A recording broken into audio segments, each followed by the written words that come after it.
Well, my name's Joe Biden, and I don't want the headline to read, Biden brings storm to Puerto Rico. So I'm going to maybe have to cut this a little short.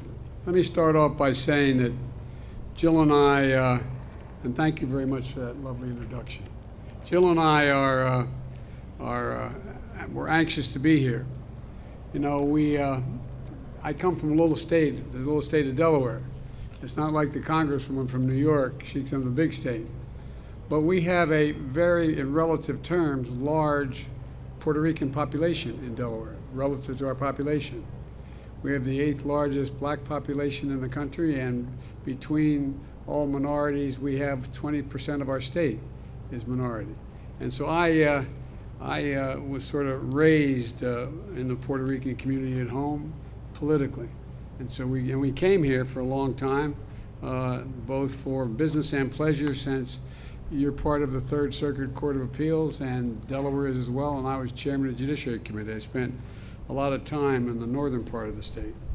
But look, it's people like you who do so much for your community and are going to make such a big difference as Puerto Rico rebuilds.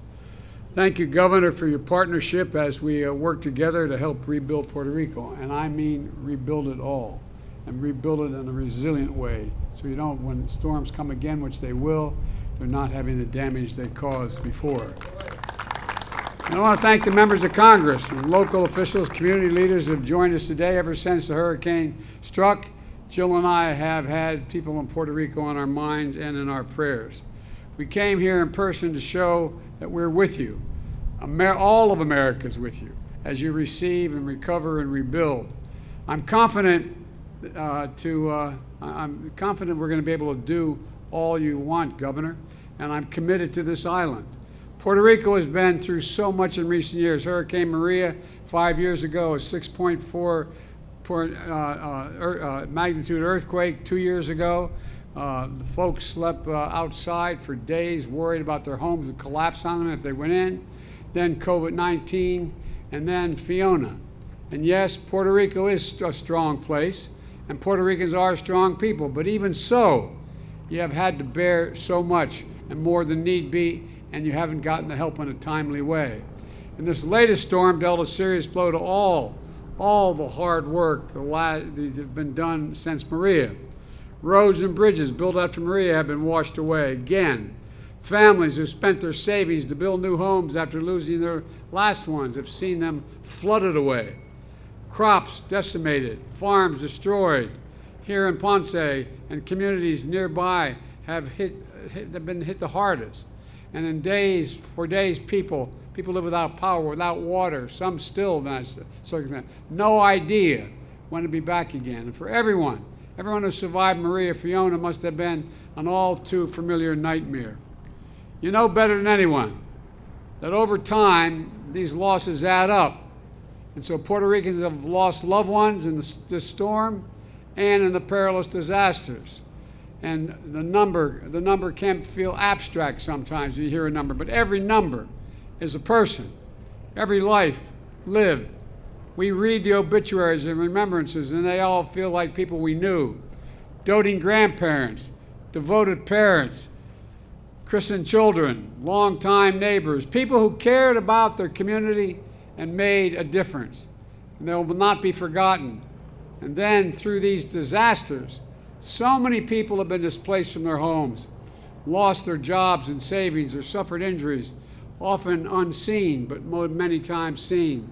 Yet somehow, the people of Puerto Rico keep getting back up with resilience and determination. Quite frankly, it's pretty extraordinary when you look at it from afar. And you deserve every bit of help your country can give you. That's what I'm determined to do, and that's what I promise you. After Maria, Congress approved billions of dollars for Puerto Rico, much of it not having gotten here initially. We're going to make sure you get every single dollar promised. And I'm determined to help Puerto Rico build faster than in the past and stronger and better prepared for the future. And that's why I approved emergency declarations of Puerto Rico before the hurricane. Governor, remember my call on you before the hurricane made landfall to deliver immediate federal funding to shelter people and provide essential support. Just a few days later, I approved an expedited major disaster declaration. That means the federal government will cover 100% of the cost to clear debris and carry out search and rescue and continue to shelter people. It also means homeowners, renters, business owners are eligible to apply for federal help to recover damaged losses caused by Hurricane Fiona. The federal government is going to provide individual assistance for up to $37,900 for essential home repairs and another $37,900 for lost property, as the law calls for, like a car or a refrigerator.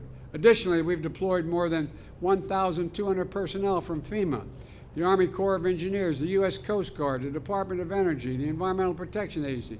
They include search and rescue teams to assist survivors and power restoration experts.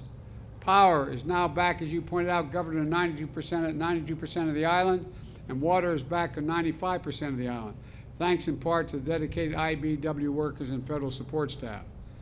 Now we have to get to 100%. And here at this facility, you can see some of the generators from FEMA and the Army Corps of Engineers that were transporting to places that still don't have power. Here they're loaded onto trucks and brought to locations and hospitals and shelters, paired with fuel trucks so generators can be gassed up on site. My administration is also providing financial assistance to help families and individuals right away.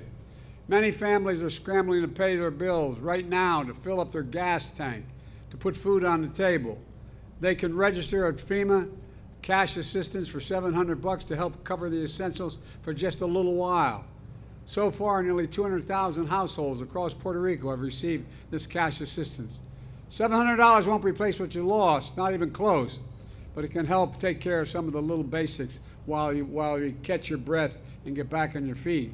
And FEMA has made crisis counselors available when you're, whether you're a survivor or a first responder.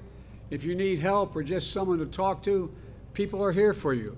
The hotline number is 800-981-0023. I'll say it again, 800-981-0023. Don't be embarrassed to call. Whether you're Spanish or English-speaking, counselors will be standing by to help you. And at times like these, Americans come together, and I'm grateful for our personnel of FEMA and other agencies for the hard work these past few weeks. Many of our FEMA staff, as been pointed out, are from Puerto Rico, are Puerto Rican. They've been working 24/7 to get help to people across the island, while also scrambling to help their own families and neighbors. I want to recognize the local first responders, including Puerto Rican National Guard, who have been working round the clock, and I mean it literally round the clock. They've been through a lot the past 5 years. I want to applaud the Red Cross volunteers who came from as far away as California, Louisiana, Minnesota, Texas, to help however they can. And New York sent not only a congresswoman in the Congress, but the state troopers and emergency responders. I don't think you're going to stay the whole time, right? Anyway, all kidding aside, New Jersey sent their all-hazard incident management teams trained for hurricane responses. These states are home to two of the largest Puerto Rican populations in the United States, New York and New Jersey, and their sisters and brothers in Puerto Rico needed them, and they answered the call. Most of all, I want to recognize the heroism and selflessness of so many people across Puerto Rico. The main story that has been reported is the storm, but there's another story, what ordinary people did when the storm hit. Literally, the day after the hurricane, churches and community organizations opened a network of kitchens across the island to cook hot food for anyone who needed it. Folks delivered food to the elderly who were housebound.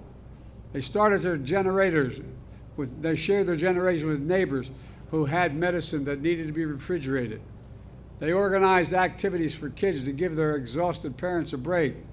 They arranged canvases to bring food, water, and other supplies and commodities to communities cut short as a consequence of landslide and flooding that couldn't be reached. And during the storm, when the waters were rising, people went to extraordinary lengths to help each other survive. We've seen people using a raft and a boat tied to a rope to brave the raging waters and rescue neighbors trapped in their homes. You know, they aren't paratroopers or search and rescue professionals, they're neighbors. They're just regular folks ready and willing to do whatever they could do. when their help was needed, when the neighbor was in trouble. And thanks to them, all the people of Puerto Rico, this recovery from Fiona is underway. I'm encouraged by all the stories that are opening up, the hospitals that have kept running, the supply chains that held steady, and the debris has already begun to be cleared on roads across the island, and we will continue the debris coverage. Still, we have to do more. We have to ensure that when the next hurricane strikes, Puerto Rico is ready. Today, I'm announcing more than $60 million in funding to help coastal areas in Puerto Rico become better prepared for the storm. For example, we can create a flood warning system to help shore up levees and flood walls. In addition, there's nearly $700 million in infrastructure investments in Puerto Rico that have already been announced since I signed the bipartisan infrastructure law last November. For example, we've awarded $90 million to upgrade PR2 highway, and we've announced $163 million to begin construction on the canal to restore Cano, help me with the pronunciation. Martin Peña, that entire ecosystem. And we're going to clean up polluted waters and restore mitigation mangrove habitats, and bring back marine life. And you're going to see investments like these increasing significantly in the months ahead. We're investing in Puerto Rico's roads, bridges, public transit, ports, airports, water safety, and high-speed internet. We know that the climate crisis and more extreme weather are going to continue to hit this island and hit the United States overall. And as we rebuild, we have to ensure that we build it to last. We're particularly focused on the power grid. This year, to date, Puerto Rico has received $4 million to help make the power grid more resilient. That number is going to go up. As we conveyed to the governor, I'm ready to deploy and expedite more resources from the Department of Energy and other federal agencies, not just, I don't usually talk this fast, but it looks like it's moving quickly, to help transform the entire system so the Puerto Rican people can get clean, reliable, affordable power they need, and the power stays in homes and hospitals when storms like Fiona strike. That includes mini grids, which you can begin to deploy soon so we are less dependent on transmission lines across the long distances, and more redundancy when the storms hit. The goal is lower energy bills and more reliable power for Puerto Rican households. Additionally, I've asked the Secretary of Energy, Jennifer Granholm, who's a first-rate person, to lead a supercharged effort across the entire federal government. She's going to put in place the Puerto Rican Grid Recovery Modernization Team to bring to bear all the federal resources and technical assistance and additional support for Puerto Rico. And we'll help as you work to repair your grid quickly and drive decisive progress on the game plan for Puerto Rico's clean energy transformation. You know, I also know many people in Puerto Rico have many family friends and friends in Florida. Your hearts are with them right now, and their hearts are with you. Jill and I will be in Florida on Wednesday. And as I've made clear, at times like these, our nation comes together, put aside our political differences, and get to work. We show up when we're needed. Because if we lost our home, if we lost a loved one, we'd hope that people would show up for us as well. And I want the people of Puerto Rico to know I'm committed, to my entire administration is committed, to standing with you every step of the way, as long as it takes. And the White House reception honoring Hispanic History Month, a U.S. Army chaplain, a Catholic priest, proud son of Puerto Rico, offered a prayer for all those who suffered through the hurricane, including Puerto Rico. Here's what he said. He said, "Give us generous hearts that we may continue to use our gifts to support them."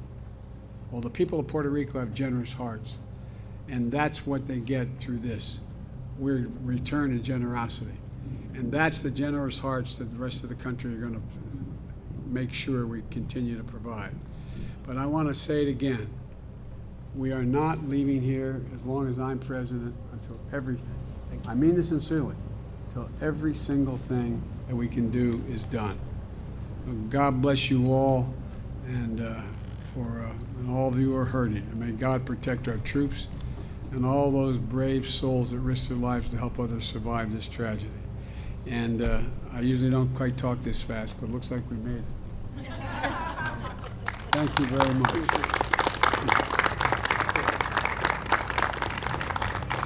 I want to bring up the, do you mind, Gov? I was up in New York with the mayor and with the governor. And what they wanted to talk to me about, they wanted to talk to me about Puerto Rico. No, remember? We sat there? Yes. Yes. And so it is one of the best congresswomen and the congresspersons in the entire Congress. And she's, were you born here? Yes, I was born here. saw And my it. family, my entire family is here. It's here? All right, I hope I don't 9 get you in brothers trouble and with my... sisters. 9 brothers and sisters. Well, God bless you.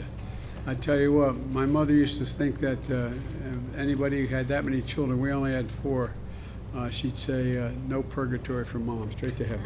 Thank you. Straight to heaven. Thank you. Anyway. Thank you for being here. Thank you. We love you. Thanks, everybody. We're going to get this done. We really are.